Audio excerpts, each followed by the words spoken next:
Hello everyone, my name is Howe.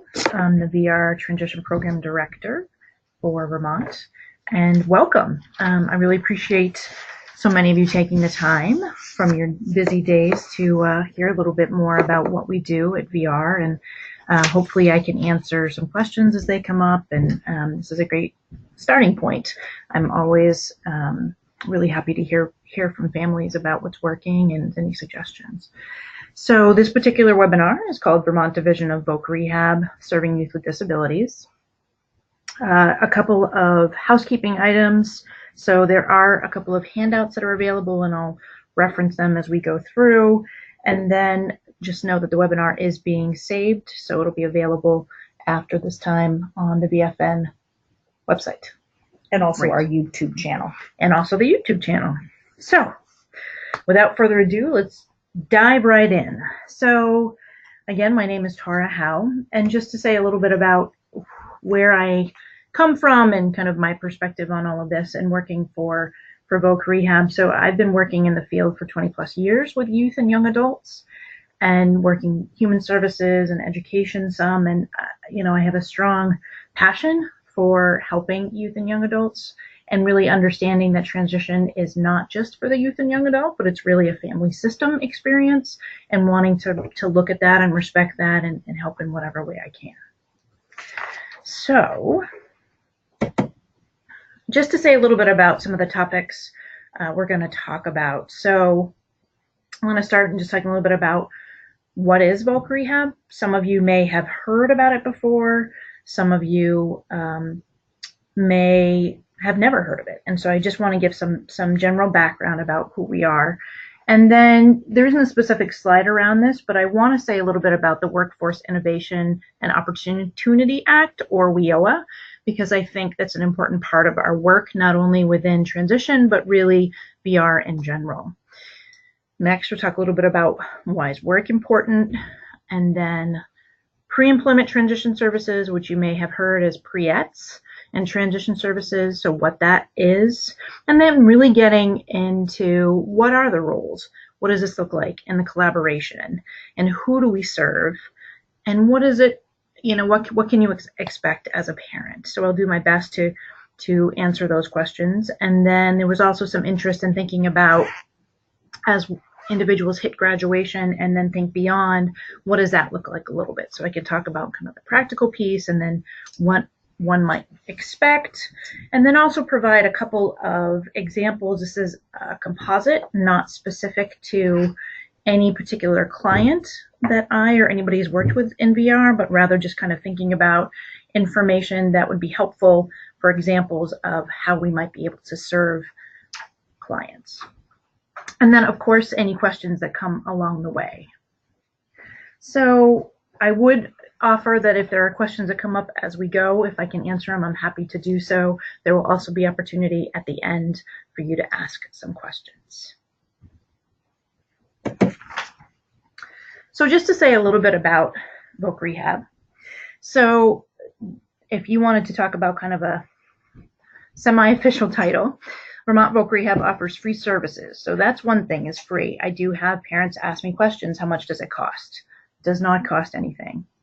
To any Vermonter with any type of disability that's a substantial impediment to employment and careers. I realize that's a bit of a mouthful, so it's thinking about any type of disability that has an impact on being able to be successful in a job. And I always use the word careers as well, because I'll talk a little bit more about this, but thinking about not just one job and that's it, but rather we're looking at the bigger picture and what are the opportunities longer term as well. An important part of our work is partnerships, because in order for us to be the most successful and be able to help students and families to be able to understand what other resources are out there, that we can't be the be all end all, but rather it's this partnership with other providers, schools, employers across Vermont to really do this in the best way. For those of you who might be curious, we are funded primarily by the federal government, and then we have some funding through the state as well. And another important piece of this is it is voluntary. We can't require anybody to participate. We've had situations where individuals and students' lives feel really strongly that they should do VR, we're always happy to talk and provide information. We can't force anybody to partake in services. We certainly have for transition counselors. They've been working with youth for a long time. They know how to engage, have those conversations, but it does come back to it being a voluntary program. And then the last piece is just knowing that all the services that we provide, we're always looking at an employment career outcome that it supports. So that's just some general information. So in terms of who we serve, so we serve Vermonters 14 years old and older. So right in this particular webinar, I'm going to be talking about primarily individuals 14 until graduation, and then I'll talk a little bit about life after graduation. But just so you know, VR, we've worked with individuals in their 80s. So there's no requirement about how old you are.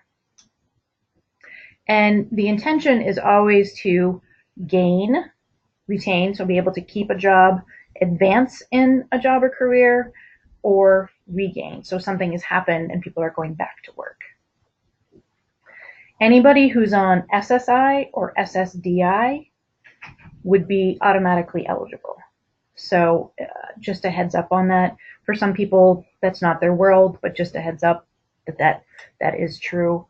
And then the intention is always, again, to work towards some type of employment or career. And I want to be really clear that that is a partnership as well. It's never us deciding what somebody should do, but rather it's a conversation, it's a discussion, it's assessing, it's figuring out what's that best fit. We would never pigeonhole anybody into a particular position. It's always a conversation. And the last piece, so all of this information I'm providing is specific to Vermont VocRehab. There are some states that have a means test in terms of getting paid services. We are not, which is really nice that we don't have to worry about that piece, including all the paperwork that goes with it. In terms of VR eligibility, it's really based on somebody's disability and the impact that it has in their world. So just to say a little bit about work. So Rich Luking is somebody that has known Vermont VocRehab and works with many other states as well. And he actually presented it at one of our core transition team events, and I'll say a little bit more about that later. But the importance of the number one factor in predicting post-school employment success is work experience. So I just want to set that stage that we're always thinking about how can we help individuals be most successful both in the present and thinking beyond. And what there's actually a link through Richard Luking's name that will take you to one of his presentations that talks more about that. But they have found in research that individuals are more successful when they've had some type of work experience prior to graduating from high school. Great. So I also want to talk just a little bit about the Workforce Innovation and Opportunity Act, which this slide, which talks about pre-employment transition services, is connected to. And this happened in July of 2014. What I want to say about it is that the pre-employment transition services is specific to transition, and I'll get into that a little bit, but thinking about kind of the bigger picture and VocRehab. So what we really think about in the past, it used to be that people assessed how well VocRehab did purely upon someone being able to be in a job successfully for 90 days. That has shifted, and essentially it shifted in a way that kind of supports what we already knew, that thinking about the bigger picture, not just that first job, but both short-term and long-term goals in terms of people having opportunities beyond. And so VocRehab is a place where we don't just provide paid services, a one-off, but rather we have an opportunity to work with individuals to think about what is it they get excited about? What is it that they want to learn more about? in some situations, it might be they never even entertained that they could become whatever it might be. And so being able to support them in that process and figuring out, if they don't know, figuring out what might be a good fit. And if they do know, making sure that that is kind of the best path. And then how do you get there? And how can we support them in that process?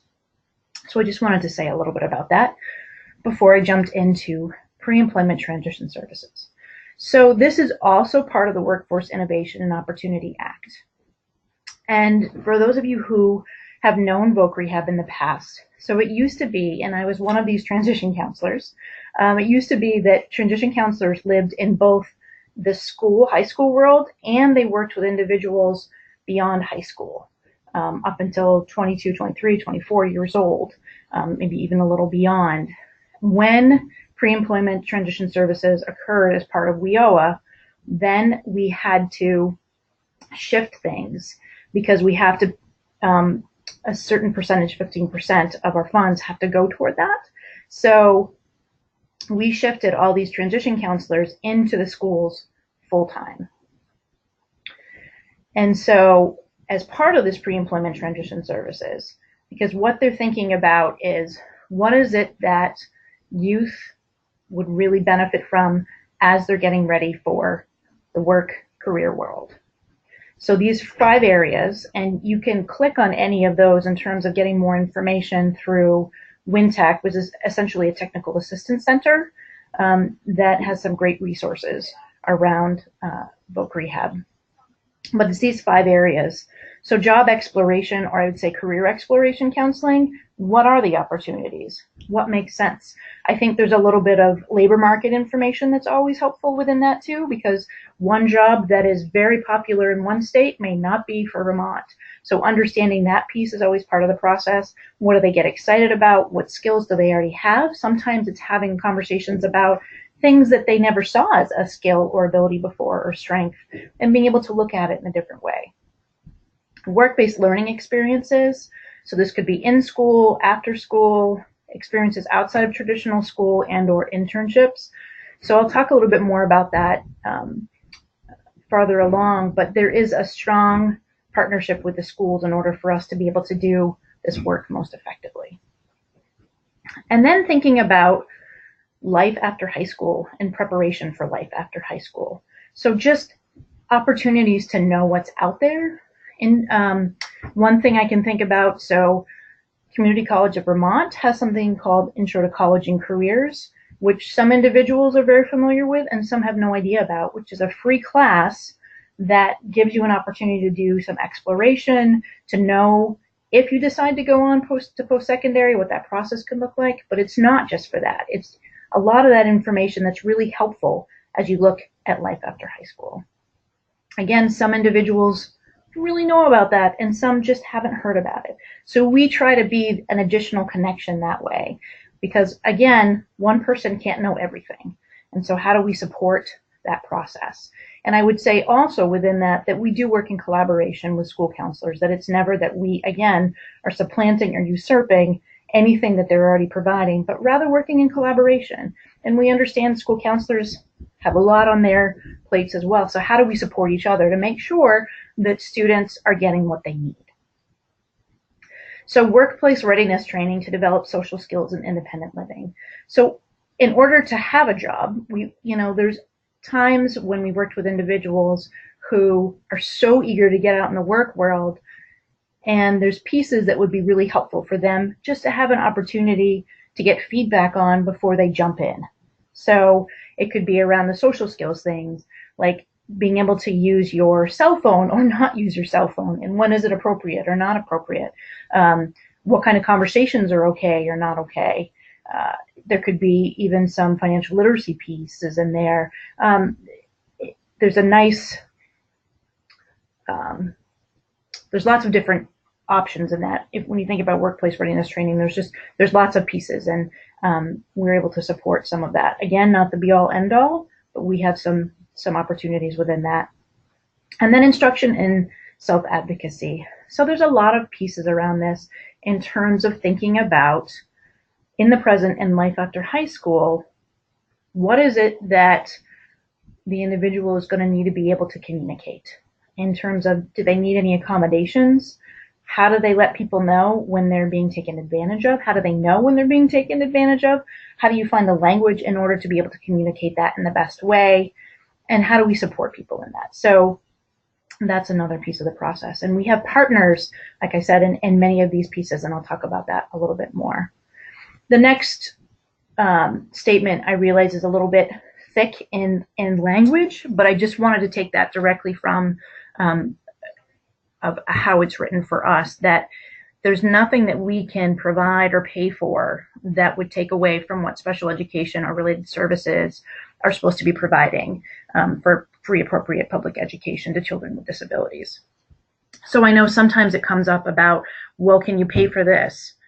I can't say blanket we always pay for, because I think it's always a conversation in terms of what the school's already provided and what the partners are providing.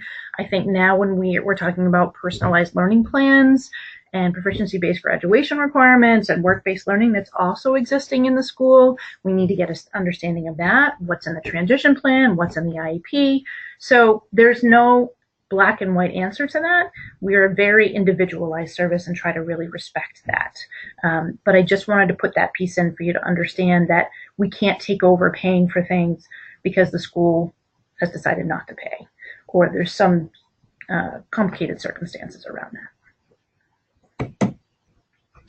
So just to say a little bit more about PRE-ETS. So that's around how they define student with a disability. So when we work with the schools, it's essentially anyone who's on an IEP 504 or 504 eligible. And that's a little bit of tricky language. The best way to describe it is they meet the requirements for a 504 plan, but they don't currently have one in place for whatever reason. And that really allows us to work with a lot of students. I do want to say that, so in 2017, we served 900 high school students through PRE-ETS. We understand that's not all students on an IEP 504 or 504 eligible. So we do the best we can to meet as many students as possible. We're not always able to meet all of them, and I can speak a little bit more about that in a bit. And just to be specific about, again, the transition program, even though VR serves individuals as young as 14 and into their 80s, specific to the transition program, we're really talking about students as young as 14 who are in high school until graduation is kind of the focus here. So what do VR services for youth look like across the state? Just to give you a sense, so there are 14 transition counselors across the state. As part of the Agency of Human Services, there's 12 districts, and there are 2 in Burlington because it's so big, and Rutland's pretty large as well. So there's 1 full-time and 1 half-time in Rutland as well. And then right alongside the transition counselors are youth employment specialists. And they are really important partners because they have a specialty and a knowledge that transition counselors don't necessarily get the opportunity to spend as much time focusing on. And I'll talk a little bit about that in a minute. And these staff, the transition counselors and youth employment specialists, really spend a majority of their time in the schools. I would say 75% of their time in a week is in a school. And I wanted to highlight the 5 to 15 schools covered in each district. So depending upon the area, that's a multitude of schools that you're covering. So for students who, so there might be a particular school that somebody visits once a week. And so we have a schedule in terms of who we're able to see during each visit that we set up with the school staff. And if a student happens to be absent, if we're there every week, we could see them next week. If it happens to be a school that we don't get there quite as often, it might be a little bit longer. And it's always that dance. We want to see as many students as possible, and life happens at the same time. So I just wanted to kind of highlight that we are not just in one school, but we're in multiple schools for each district. The way that individuals are referred to us is through special educators, school counselors, 504 coordinators, work-based learning coordinators. It's always our understanding that the school staff go through the process that they need to in order to let us know about the students, and we are guests within the school, so we really kind of depend upon them to say who or who is not. Anybody who's working with a special educator is, or a 504 coordinator for that matter, is going to qualify. So, and then in terms of the time that's spent in the schools, so it really does vary depending upon the needs of the students and what's going on that particular day. That you could see them at IEP or transition meetings, 504 meetings. They might be meeting with students one-to-one or in groups, establishing relationships, providing PRE-ETS. You may be attending school staff meetings. And I wanted to put that piece in because our process, so every year it's almost like we're starting new, because it isn't necessarily every year that we come in we're working with exactly the same school staff. We know that every year there can be changes, whether somebody left or somebody changed roles. And so we work really hard to try to make sure that those that we're working with in the school understand who we are and what we can provide, and to be on the same page in terms of how referrals come through and how we can best partner, because we want to keep that communication open. And then facilitating core transition team meetings. Again, I'll talk about that in a little bit. I really want to highlight about that working collaboratively with the schools, because in order for us to provide these effective services for students, because they spend a majority of their time in the schools, we do a lot of services in collaboration with the schools. And so when we talk about progressive employment, and I can say a little bit more about that. So that could be something like, it could be a job shadow, it could be a short-term work experience where they're spending like 4 or 6 weeks, say maybe 10 hours a week, having an opportunity to gain skills. But we need to be able to do that in collaboration with the schools around transportation and support. There are some individuals that we really want to respect who may have a one-to-one para or somebody who's supporting them in the schools. We always want to think about what's going to help them be most successful. We don't provide one-to-one job coaching, and so we want to make sure that we never put somebody in a situation where it's going to feel like a negative experience for anybody. So we want to really understand and support that individual in the best way that we can, and that's a lot with the schools and families, of course. So moving on. So I just wanted to clarify, we do get this question a lot around what's the difference between a transition counselor and a youth employment specialist. So here's my quick explanation as best I can. So first of all, transition counselor is a state of Vermont employee, and they are the hub. We like to use that word because they really are the person who knows about the resources in the community. They are the person that has those relationships with the schools and the ongoing communication with the schools. They are most likely the person that you would be talking with around the services for your student. That's really their responsibility. They do the documentation for casework, the career counseling. Again, core transition team meetings I know come in, and I'll talk about that in a minute. But they're really the hub is a great explanation. So we always say to the schools, if you're not sure who to ask, always go to the transition counselor first. And if they can't answer it, they will direct you to the right person, because they're meant to kind of know what's going on for each student and those relationships.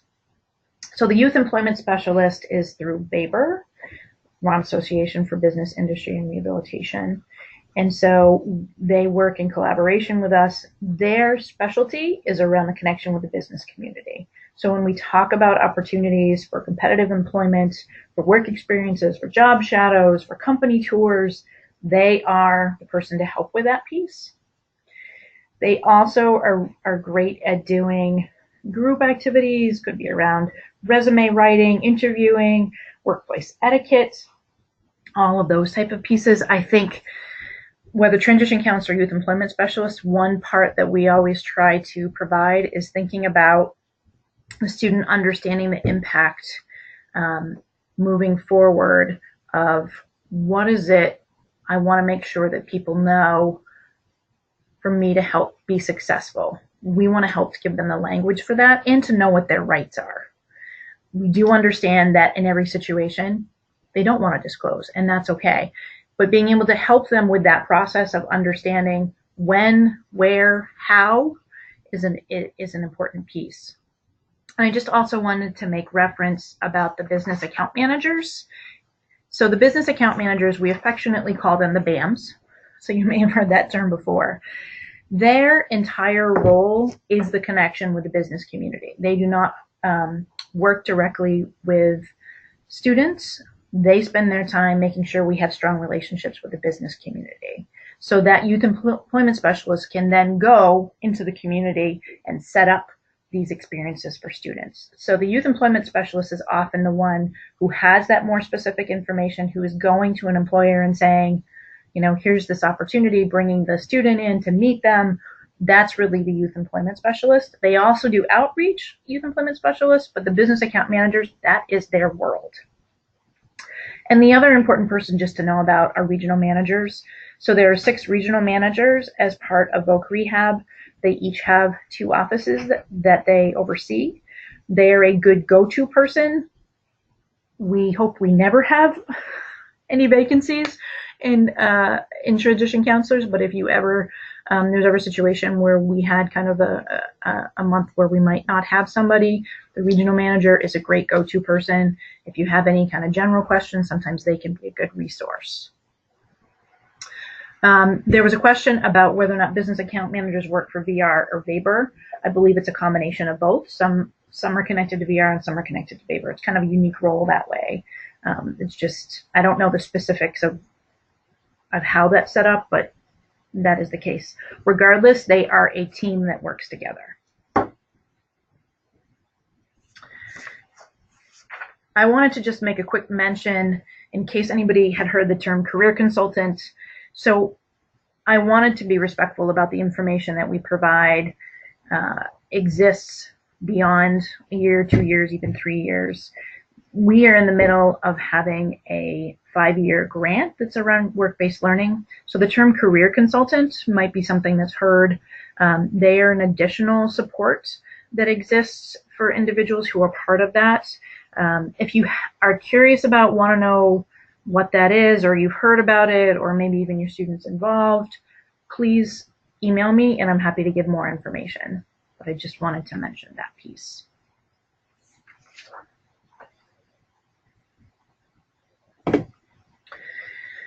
So we, again, I know I talked a lot about partnerships and collaboration, but we are strong believers in being able to support youth, young adults, families in the best way is that we work collaboratively. So of course, at the top of the list, Vermont Family Network. And so we work with them around making sure that we're doing outreach to families and that families are getting the information that they need, such as doing this webinar. You will also find on BFN's website the Transition Toolkit, which is so many resources. And you can reach that at any point. It is an awful lot of information. And I think that just about anything you can think about in terms of transition is there. Some of it might be specific to Vermont and some of it more general.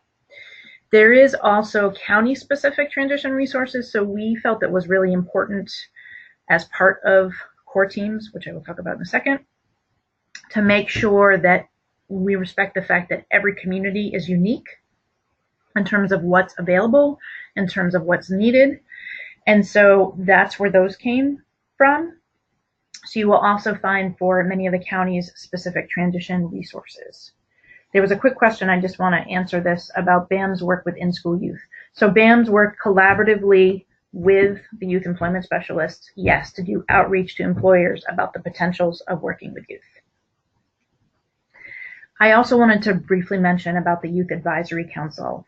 You may or may not have heard about this. We felt really strongly, our director, Diane Delmos, is a very strong believer in this, and I'm so excited because I believe in it as well, that we need a youth voice, that they are empowered to have their own counsel, to be able to speak about what's most concerning to them. So we have got that up and running, and we've only had a couple of meetings, and they have done an amazing job. We have done it in collaboration. Vermont Family Network has been part of it. The Vermont Center for Independent Living has been part of it. Green Mountain Self-Advocates, Department of Labor, Division for the Blind and Visually Impaired, Department of Mental Health, Department of Health, Agency of Education, Vermont Federation of Families and Children's Mental Health. I think that is everyone. I apologize if I missed, but I'm sure there's a few other partners, and I also say that because I feel like it's an ongoing conversation to make sure that we are really supporting youth in the best way. So the whole intention of this Youth Advisory Council is, like I said, to give youth and young adults a voice. We have 15 years old to, I think the oldest is 26 or 27 years old. And again, it's still kind of up and running, but they've identified some specific areas that they want to focus on, and we are actively moving forward to help support them in being able to do that. At this time, when we did the outreach, we had an application process, and we are moving forward this year because we wanted to set it up as kind of a school year setup, because we respect the fact, since we have individuals who are both in high school and potentially in college, there's some who are not in college and work, and everybody's at different points in their process. We felt like we couldn't ask for more than a year commitment at a time. So we run activities from September to June, and this will be our first official year, by the way. So we're officially 3 months into this.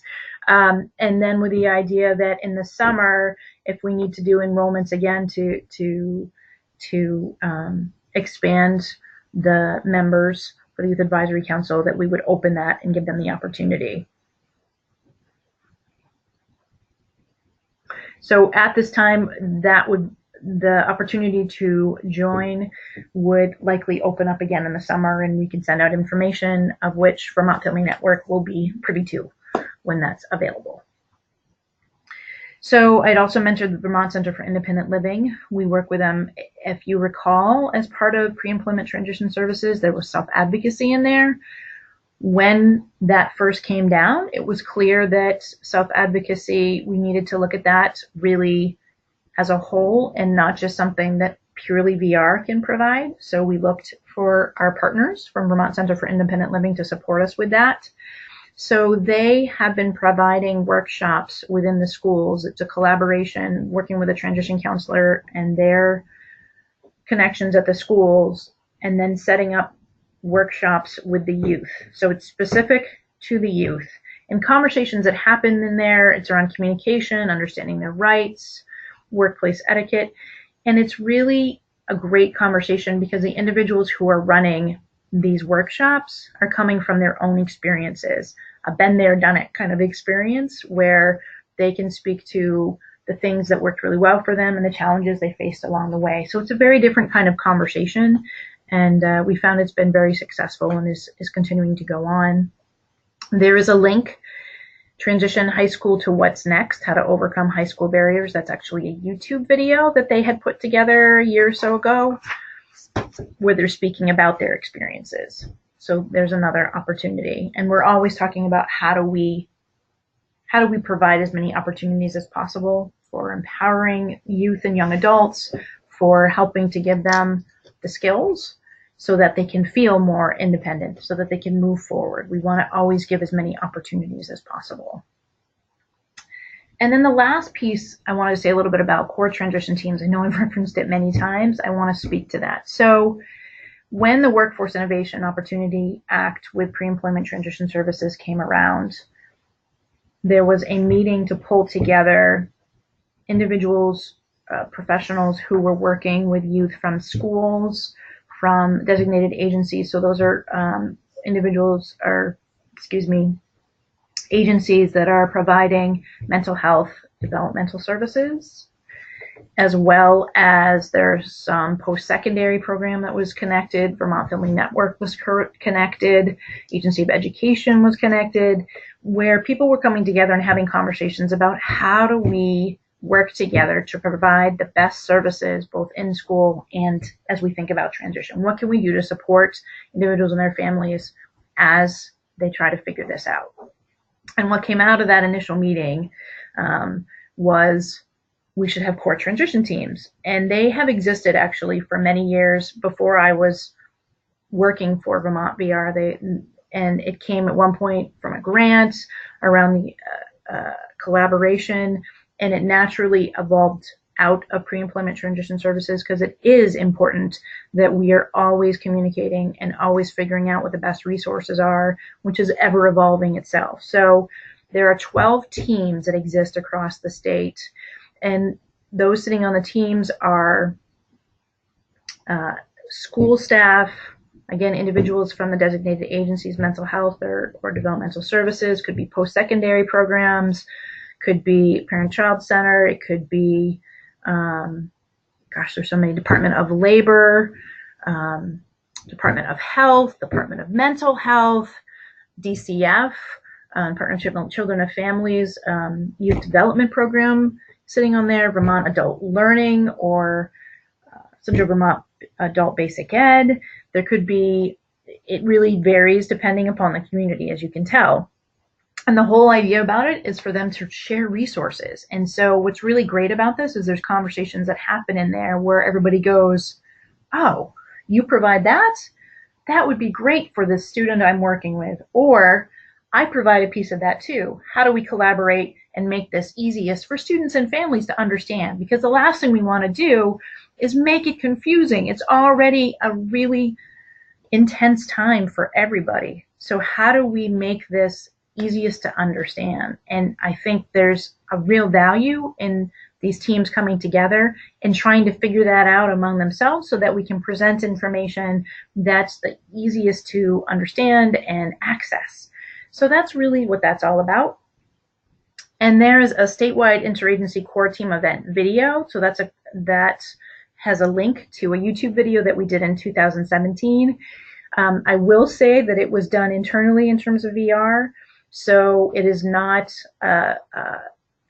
fancy, professionally done. It was done just through I would say, labor of love, because it truly was, because we really believe in this. And so the people who are speaking on that and the information that you get from that is truly nothing that was rehearsed or practiced, just people's thoughts and experiences. And sometimes people ask about core transition teams and parents. That's something that I think the teams are trying to figure out, because we never want to invite somebody without helping them understand why we're asking them to come to the table, because everybody's time is really valuable. So I believe there's 1 or 2 teams who have had a parent come join, and the others are having those conversations and trying to figure out, because they want to make sure that what we're doing and the collaboration that we're providing and that what we're talking about is accessible to students and families.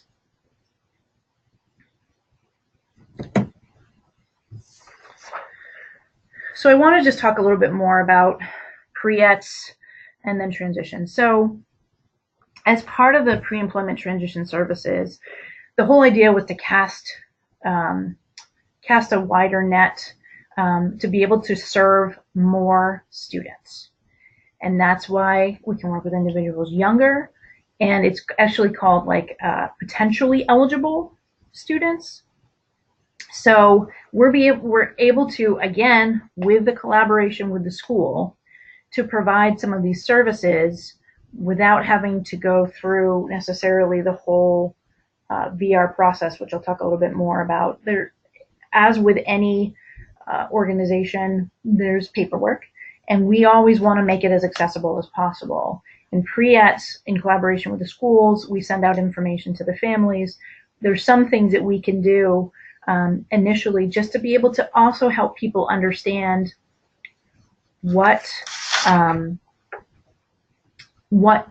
can provide. And so it's an ongoing conversation in terms of how do we do this in the best way. So some of the activities I mentioned a little bit before. So it might be done in collaboration with a school staff where there's some interest or value inventories being done. There could be some groups on work readiness skills. There could be some workplace tours that are done, again, in collaboration with the schools, just to expose individuals. Again, pre-employment transition services. So all that information to help them be successful as they move into employment. There was a question about how can parents join core teams.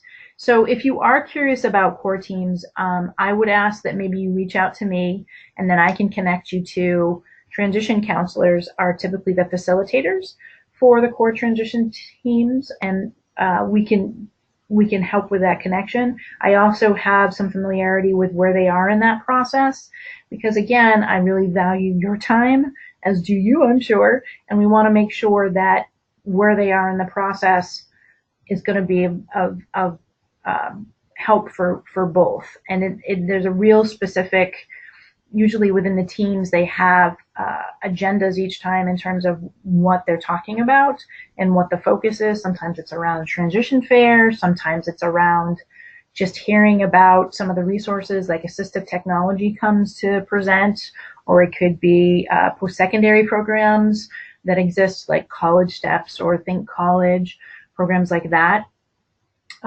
But just to make sure that there's a conversation and how to do that in the best way. And I'll just be very transparent that we're still trying to figure it out in terms of how to do that in the best way to make sure everybody gets what they need from that experience. So just to say a little bit more about the process. So we are referred to students, again, typically through school staff, special educators especially, understanding that they have their own process before they can provide that information. Once we have a sense there's a referral and we have a sense that somebody's interested, we like to meet families in IEP and transition meetings because then you have a face to connect it to, as do we, and we can have those open conversations to understand a little bit more about VR. We send home packets of information to try to help you understand what is available out there. And then within that, there's releases because obviously we are very aware and very respectful of confidentiality. So making sure that there's no information that's shared unless it's under consent of you and the student. And so, yeah, I listed a few potential services that might be under PRE-ETS. The career exploration activities, work readiness skills, workplace tours, talking about post-secondary opportunities. So moving on. So transition services, this is at the point where we start to take a more individualized focus for the student. The student and the family, of course, together have said, yes, we're interested in VR, really want to engage and we want to move things forward and we're thinking longer term. We have a process. So what I put on there is, first there's an application that both the student and guardian signs, the certification. So we do need some type of documented disability when we get to this point that that lets us know what the specific type of disability is, and often a little information about what impact it has upon their world. We find information from IEPs and 504s is good information. Often if there's a medical piece too, we may request information from whoever the medical provider is who can tell us a little bit more about the impact. Sometimes there's things that the school doesn't necessarily know about, that somebody might be getting mental health services that would be good for us to know as well. Again, we try to really work within that team, that we're not just working in our own path, but rather we're working collaboratively with everyone.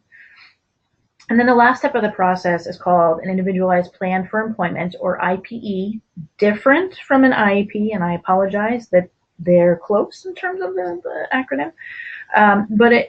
IPE, it's really getting to that point where the students got a sense, this is what I'm thinking about, and we're able to then create some services that will support moving that forward. So in terms of things that would be on that would, of course, include all the pieces that are around PRE-ETS, so being able to do the career exploration. It's also any recommendations we might have for other resources and referrals, and helping to make those connections, obviously with releases in place. It's really thinking about what is it that's going to help them move forward. If there's additional services are provided, say, for example, they're connected to developmental services, we may include that on there as well. Any paid services that we might provide are on there. To say specifically what it's going to look like is really individualized. That's why it's called an individualized plan, because not every one is the same depending upon what their goal is. Yes, so I'm going to leave that at that, because I'm happy to provide more information about that if people do have any questions. The one other piece I do want to say, I think sometimes people are really eager for us to start immediately providing services. We do have a process in order to be able to provide any type of specific paid services. And we also, again, are really looking at, under the Careers Initiative, we have a lot to offer that isn't necessarily paying for books or paying for boots or paying for whatever it might be, but rather we can really be a partner in this process of supporting student and family in figuring this out. That I find, I can speak as a transition counselor, I spent an awful lot of time just having those conversations and helping the individual explore what are the possibilities and research what are the possibilities, and helping them with the steps in the process that doesn't cost, that isn't a paid service other than the fact that you're working with VR, but it doesn't cost anybody, as in the family and student, anything. So my point is that we can really provide a lot in terms of career counseling, in terms of supporting the student and family thinking about life after high school, because it can be a challenge, understandably, for anybody. There's a lot of pieces and a lot of gray areas that can be hard to navigate at times, and we're happy to help with that process. I just wanted to say a little bit about that, you know, sometimes we get invited to a meeting and the expectation is that we will get somebody a job in the next day that we have never met with before. And I also want to say that we really believe, because it is individualized, that that's not really being most helpful. Having the skill sets that we have, having the connections that we have, we want to get to know the students and really know what their strengths are, what they're excited about, what they're passionate about, to be able to support them in that. I'll speak a little bit more in a bit, but you know, there's been experiences where individuals in the past who said, no, I never want to do that. And through the process of a combination of, say, doing a couple assessments and having opportunities to visit sites, totally changed their world. Either something that they thought that they absolutely wanted to do for the rest of their life, they're like, oh, that's not what I want at all. That's a success, because they didn't spend the next year, 2 years, 4 years, whatever, getting training in something that they're going to find that they really don't like. And on the other side, something that maybe they never even thought about before, they had an opportunity to be exposed to, that completely opened the world to something new and different. So we really want to respect that process and get to know the student and the family and figure out, you know, what does make the most sense. And just to say a little bit about, so progressive employment, I talked about that a little bit before. The great thing about progressive employment is that it's an opportunity to try things out without going into a competitive job, where if you lose that job, that gets complicated and it can be difficult and challenging and painful if you end up in a job and then it doesn't work out for anybody involved. We really like to go through the process of, would it be helpful to try something out and just see, is that something I want to know more about or work in or not? So that's the great thing about progressive employment. And sometimes it's a great way to know if there's an employer that they're really excited about who's willing to work with us. It could be a great way for the employer to get to know the student as well in a way without jumping again to competitive employment. And progressive education, so this is something that's come through Workforce Innovation Opportunity Act, thinking about it doesn't mean that it's always a 4-year bachelor degree is the only option for additional education, but rather there's training programs, there's certificate programs, there's so many opportunities. And we sometimes work with individuals where somewhere along the way they heard that they couldn't go on. I can't go to college, or it's not financially feasible, or someone said that I just can't do it. And so we really like to also think about what are the opportunities to expose to what's out there. Again, our goal is not that everybody goes on to post-secondary education, but rather what are the options? What are the choices that we have? So I have a question about transition counselors helping IEP teams with creating post-secondary goals for students. And do TCs administer transition assessments, or does the school staff? So the school staff has their own requirements in terms of what they need to provide. We do, if there's releases and there's an understanding, we do sometimes share that information because I think it's helpful so that the student's not doing exactly the same thing. But that's never our responsibility to provide it for the purpose of that student's assessment process. And then in terms of post-secondary goals, I think that we're part of the conversation. When we're invited to IEPs, so I will be fully transparent that I wish that we had 50 million transition counselors to be at every single IEP. What's realistic is that we're not able to be at every single one. And sometimes an IEP meeting is the first time we've ever met the student and the family. So yes, we are part of those conversations, and if we have some information to share, we are open about that. Or if we've had conversations with a student and we want to make sure, again, with respect to the student and the family, as long as they're okay with that, to be able to make sure that that's honored. It all depends on where we're brought into the conversation, I think. But so sorry for it to not be an absolute, but it depends upon the situation. So yes, and it depends upon the situation. I had said a little bit about school staff already around referrals, said a little bit about, I do want to say that we are guests within the schools. We always want to make sure that the students' dreams and goals are respected and are reflected in IEP 504 progress meetings. We do the best that we can. We are guests within the schools. We want to always support in the best way. So we often refer students and families who have questions to VFN to get clarification on guidelines, because we always want to make sure that student is the focus and that the information that needs to get out there gets out there, and at the same time we cannot be the advocate in these situations. So I just want to say a little bit about that. And then the other thing I want to say about is the academic requirements that because we're in the schools, we know that we always try to time it so that a student's in a elective or in some time where they have some flexibility where we're not pulling them from an academic class. And we honor that, and we work collaboratively with special educators and other school staff so that doesn't happen, minimally happens. We always want to think about what's in the best interest of the student.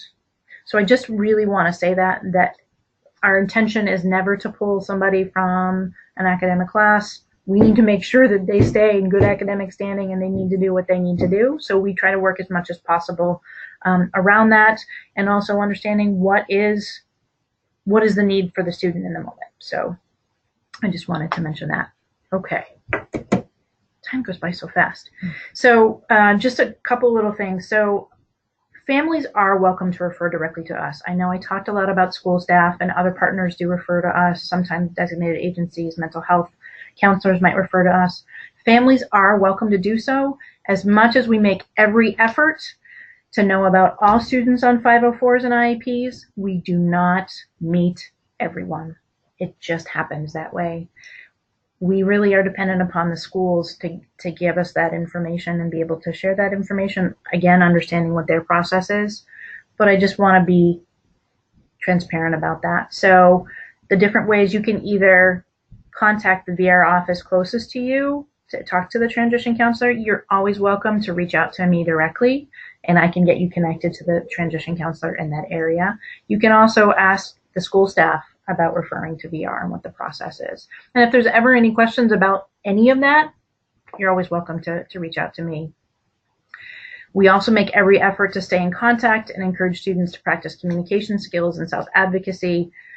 Sometimes parents ask or say, I haven't heard a whole lot about it. We work as much as we can with the students and make sure that information gets back to you. We know it sometimes doesn't. We want to really encourage students to communicate that to you. So use their advocacy skills and let you know about that. You're welcome to reach out to us, especially understanding individuals are minors and sometimes they don't always share that information. We get that, but just know that we make every effort in order to do that. And then I know I've said this many times, but we do really work a lot with outside agencies. So if anybody's connected to developmental services or mental health services, especially as students are nearing graduation, I know that's a consideration around support services that exist post-graduation. So quickly, students graduate from high school. So as it's set up right now, typically once somebody is graduating from high school, they would be transferred from a transition counselor to a general counselor who will understand the adult world and what the needs are for students after they've graduated. If somebody is connected to developmental services or mental health services and supported employment, then whoever the liaison, so there are vocational rehabilitation counselors who are liaisons who work with those individuals who are also working with developmental services or mental health services to make sure that that's as smooth a partnership as possible, to make it as easy as possible. If we do, we try and make every effort to know about as many students before graduation or even a month or two before graduation. Sometimes we do get referrals that late in the game. Sometimes someone had a plan and it just didn't work out. When those happen, sometimes we just refer them directly to the general counselor, so it doesn't have to be a transition to a transition, but rather they know who they're going to be working with as they graduate from high school. And the transition, in terms of the transition counselor and the general counselor, we try to do meetings as much as possible. Some of the general counselors actually go into the schools and do a meeting together. We may have the student come in and do a VR orientation in the office so they know that space and they get used to that space and what that looks like. They might do a meeting in the office with the general counselor and transition counselor and family. It's really kind of what works best. So, oh gosh, we have a few minutes left. I just want to say a little bit. I think I already started to talk a little bit about some specific examples. Again, this is not specific to any particular client, understanding confidentiality and such. It's more of a composite of what are some examples. So we've had individuals in the past who had a plan, say they were going to post-secondary to do something like cosmetology, and then went to a tech program, and that did not work out. And so in November, December of their senior year, now it's completely wide open. Now what? And I also want to say that sometimes we meet students who, when we first meet with them, they say, nope, not interested. And then we meet with them closer to graduation and things might have shifted. Because sometimes it's hard to see what VR can offer in that moment as a freshman and sophomore versus a junior and senior, where you're closer to graduation and going, now what? So that happens sometimes. And so that can sometimes be the case. We meet them before, they're not really interested, meet them again, eager to engage. Sometimes we work with individuals who say, wow, I really, really want to just go get a job and start applying to jobs. We're never going to tell somebody they can't do that. We want to offer support in that process. So we also want to think about, again, going back to not jumping to provide any paid services or immediately provide a service before we get to know somebody. we may find someone's been applying for jobs and in fact their work readiness skills, they need some support around that. In terms of how they interview, they may be sitting in an interview and not making eye contact, or their body language may communicate that they're completely closed down, and their perception would be, I'm doing great, when in fact, when we have those relationships with the employers and we have those releases, we can have a conversation with the employer who can say, this is my experience, which is really, really valuable to be able to help support them around those work readiness skills and help them become competitively employed farther along. This particular, if I were thinking about, we'll say John, I talked a little bit about it before. So there are situations where somebody comes in and says, I never want to work in human services. I don't want to take care of people. Don't want to do it. Never could imagine it. Through the process of some assessments and inventories came to be, that was what kept on coming up. And what John valued most was working and helping people. And so, again, that's the great thing about progressive employment. Provided some opportunities in a job shadow and company tour to find out about places that provide that. In that process, John actually found a job in human services that he absolutely loves, that supports him financially, is going on for additional training, may go into the human services field for associate's or undergraduate degree. It's, again, those opportunities to explore and really figure out, because this was a huge strength of John's, what also came out from those conversations and from those opportunities. There was a natural skill set that we wouldn't have found out from paper and pencil, from anything online. It wasn't until you get them in the environment and they have an opportunity to experience it, and we have an opportunity to observe them in that, and employers as well, by the way. So there's times where employers are like, I totally want to hire that person. You know, we can't create that any other way. So that's a great benefit of that. Sometimes we have individuals who are referred to us who say they already have a plan and they're good, say around a post-secondary, and all they want to do is, I just want you to help me with say books or whatever. But again, it's in that opportunity to get to know somebody more. So in the relationship, we may find out, in fact, they have a part-time job that they've been at for 9 months and have already got 3 warnings while they were at the job for a variety of different reasons. So there are also opportunities, and sometimes individuals come to us, either they don't quite know what we can help them with, or we find in establishing those relationships that there are other pieces that we might be able to assist with. So when those things happen, help someone retain that position. Maybe we have a relationship already with that employer to be able to work around what's going on there. Or if there's things that are going on that are not respecting that individual's rights, be able to help to give them the language to say, this is not okay, and this is why it's not okay. So I just wanted to say a little bit about that as well. There have been individuals, I'm just kind of combining this information all together, of some of these different composites, individuals that we meet along the way who never imagine themselves going on to any type of post-secondary education. I worked with several individuals who, for whatever reason, didn't have a whole lot of exposure to it. I'm hopeful that all of you on the call have heard of dual enrollment and heard of Intro to College and Careers. If you haven't, please email me. I will send you that information.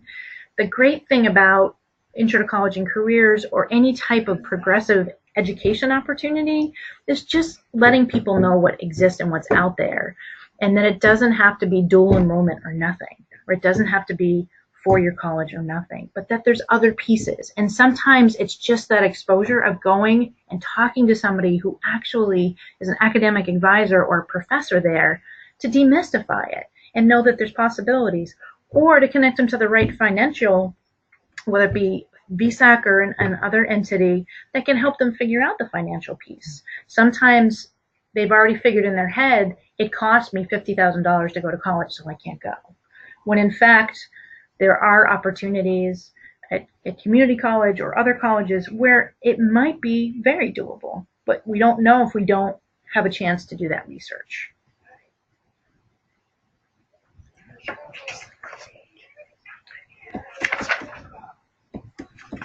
So we're going to move on because it's already 5 after, and as you can tell, I am really passionate about working with youth and young adults and families because I know that the transition process is a challenge. It's a wonderful thing and a challenge at the same time, and there's so many things to think about, and I really believe that it's not just the youth and the young adult who's going through it, but truly the whole family system, and everybody needs support in what's out there. So just to give you a little contact information, there's my email address, and there are some connections too. So the Vermont VocRehab website. So you can go there, and if you want to know who the transition counselor who's working at that particular school where your student is, you can find out that information. There's also specific information for each of the district offices and who the contacts are for there. And the other piece, so the National Technical Assistance Center on Transition, there's just some really great webinars around different resources that are out there around, say, individuals with specific disabilities and what to think about as they make the transition. Just a lot of really great resources there. So I wanted to highlight that, as well as the WinTech that I talked about before, that is more of the technical assistance when it comes to VocRehab in general, but they also have some valuable webinars. So I wanted to thank Tara and all of you for joining us in our webinar today. Also, you can visit our website at vermontfamilynetwork.org, where you can find a lot of helpful resources. You can sign up for our upcoming webinars and also learn about our annual conference, which is next year on April 3rd. We're going to save this webinar on our website, and also we do have a Vermont Family Network YouTube channel. We always welcome you to give us a call. So to talk to someone here at Vermont Family Network, you can call toll free at 1-800-800-4005. Have a great day.